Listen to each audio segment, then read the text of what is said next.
Il fallait bien ça pour évoquer la mémoire d'Alain Delon. Vous recevez Philippe Labro et Jack Lang. Bonjour Philippe Labro. Bonjour. Bonjour Jack Lang. Bonjour. Merci à tous les deux, merci infiniment à tous les deux d'être en ligne ce matin sur Europe 1 pour évoquer la mémoire d'Alain Delon. Depuis hier, on salue la légende du cinéma qui nous a quittés. On a retracé le parcours artistique de celui qui a marqué l'histoire du 7e art avec quelques-uns des plus grands chefs-d'œuvre du cinéma.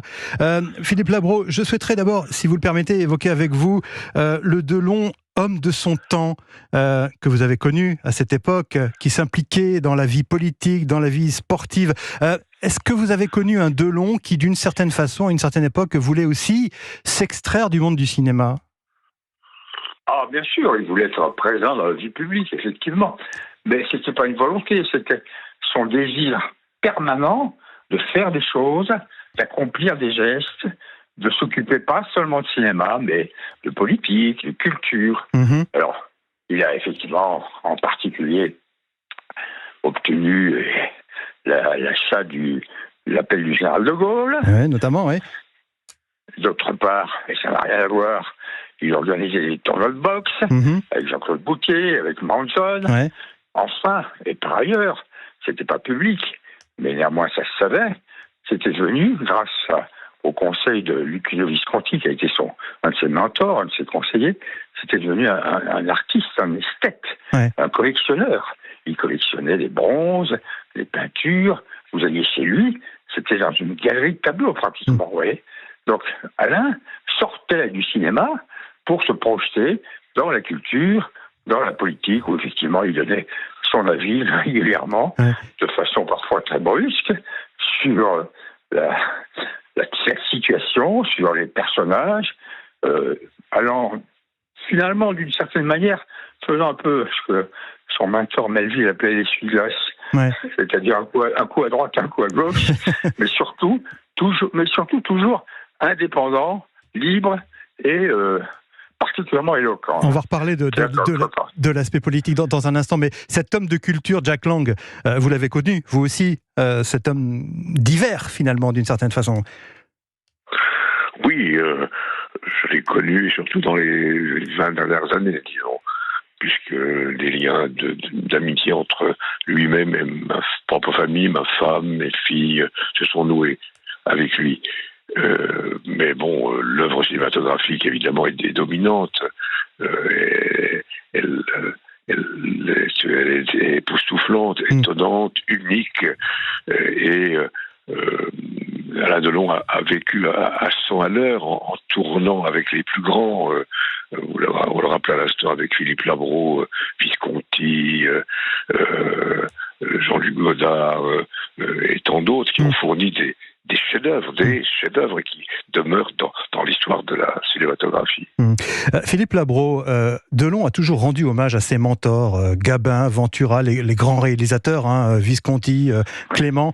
Mais dites-moi si je me trompe, mais lui-même, il n'a jamais eu ce rôle de parrain, finalement, vis-à-vis de la jeune génération, qu'il n'a pas pris véritablement sous son aile. Bon, oui et non. Il y a une ou deux actrices dont j'ai pas le nom là, qui disent que lorsqu'elles sont arrivées sur le plateau, terrorisées bien sûr, parce qu'elles jouaient un petit rôle dans un de ces films, en particulier un film de Serge Leroy, je crois, qui s'appelait « Touchez pas aux enfants », ou je ne sais plus quel est le titre, il a été adorable.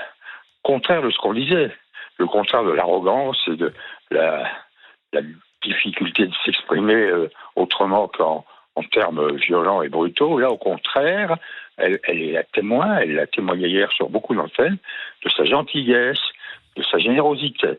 Donc, c'est toujours pareil, il y a un contraste, celui, à la fois, effectivement, il y a la réputation, et pas seulement la réputation, la vérité, que sur un plateau, il pouvait être très dur, mais par ailleurs, certains jeunes disent, au contraire, il les a aidés. Bon, c'est vrai qu'il n'a pas formé qui que ce soit, Gabin non plus, Belmondo non plus. Toutes ces stars se préoccupaient d'abord, effectivement, d'abord de répondre aux exigences de grands scénarios et de grands metteurs en scène. N'oubliez jamais que tous ces gens-là, Delon lui-même, doivent leur carrière à des grands talents qui s'appelaient effectivement Visconti, Godard, Melville, René Clément, Joseph Losey. Vous voyez Donc, non, c'est pas un parrain.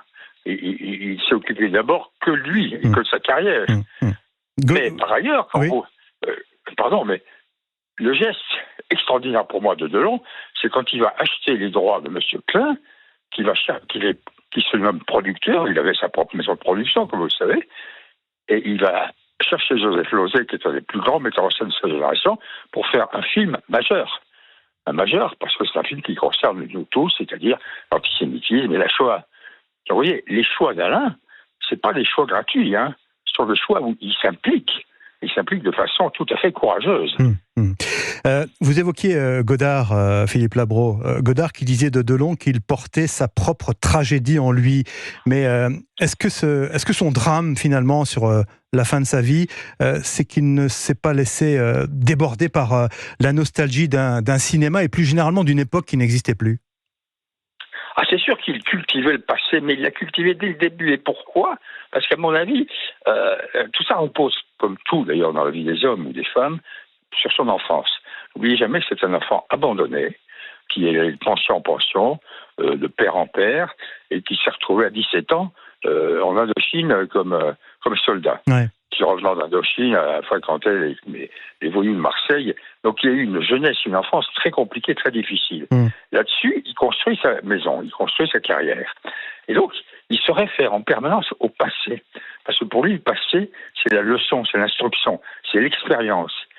Et par ailleurs, oui, il a en permanence le goût des pères, le goût des anciens. C'est-à-dire, il vénère par exemple Jean Gabin, parce que Gabin, c'est le passé, c'est un passé glorieux, avec des grands metteurs en scène, Jean Renoir, Jacques Becker, etc. Donc il y a chez lui, je suis certain qu'il n'est pas le seul d'ailleurs, un goût pour autrefois. C'est-à-dire la fameuse phrase, très française d'ailleurs, c'était mieux avant. Ouais, c'est ça, ouais.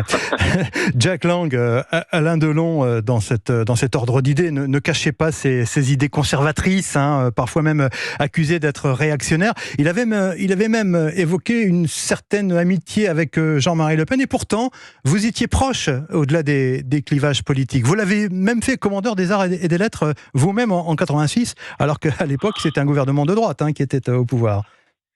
Oui, je pense d'ailleurs qu'il y avait de sa part une forme de pied de nez à l'égard du nouveau gouvernement dirigé par M. Chirac, mais surtout, au-delà de la politique, il était quelqu'un, et c'est en droite ligne de ce que disait à l'instant Philippe Labro, c'est quelqu'un qui avait un respect pour les personnes, les personnages surtout. Et François Mitterrand, si je peux me permettre de parler de lui, je l'ai fait rencontrer à plusieurs reprises. Il était invité à divers moments. Et j'ai vu au fur et à mesure que le temps passait qu'il avait pour lui un respect, une admiration. Il respectait en lui, en effet, peut-être le passé, comme disait Philippe Labro, mais aussi l'homme d'action, le chef, la personnalité forte et puissante. Et ça, c'est un élément extrêmement important. Et en effet, il m'a demandé de lui remettre cette décoration que je lui avais attribuée quelques années plus tôt, commandeur des arts et lettres. Et lorsque, si vous prenez cette histoire particulière, lorsque François Mitterrand est mort, il m'a téléphoné pour me dire sa peine, sa tristesse, le respect qu'il avait pour lui. Il m'a dit, est-ce que je peux venir m'incliner devant lui? Il dit, bien sûr, et je l'ai invité à venir devant la dépouille de François Mitterrand, là où il était, rue Frédéric Leplay. Et ce qui m'a surpris et étonné et ému, moi qui ne suis pas spécialement un croyant, c'est que lorsqu'il est entré dans la pièce où se trouvait François Mitterrand, une petite pièce, il s'est agenouillé et s'est mis à prier pendant quelques minutes. Et c'était quelque chose de fort et pour moi d'inattendu. C'est un aspect du personnage. De même, il s'était intéressé, puisqu'on parle de son rapport aux plus jeunes, il s'était intéressé à ma propre fille, pardon de parler de je vous en prie, famille, mais je le connaissais assez bien.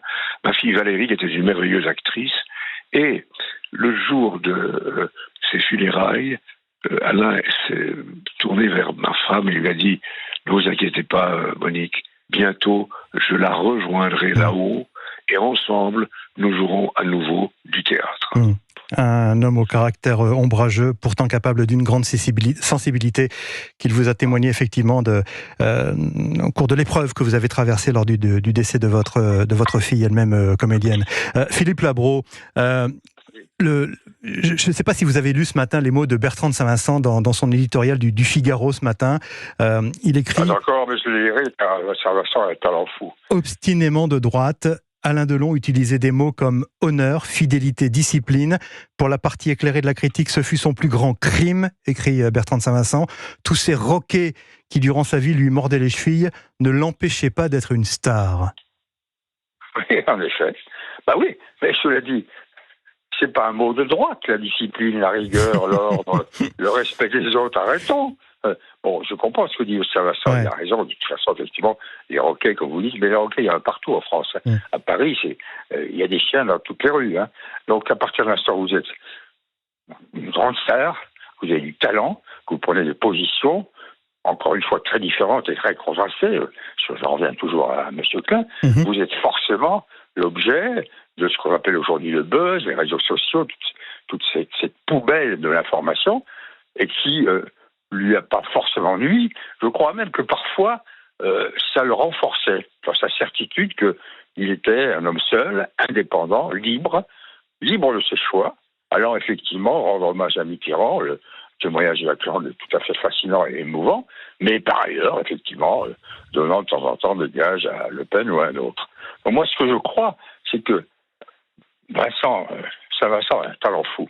Il a raison, effectivement, de situer Alain plutôt dans cette partie de la vie politique française, de la vie culturelle française, mais moi, je pense surtout que nous avons affaire à un homme seul, libre, indépendant, contrasté, complexe, changeant parfois, effectivement, de camp ou de position ou d'opinion, mais qui, par cette variété, diversité de caractères et de comportements, est resté et reste dans la vie publique française comme une anomalie, une exception. Il n'y a pas beaucoup d'acteurs, comédiens, de personnages du monde du spectacle, qui aient pris autant et si souvent des positions telles ou telles.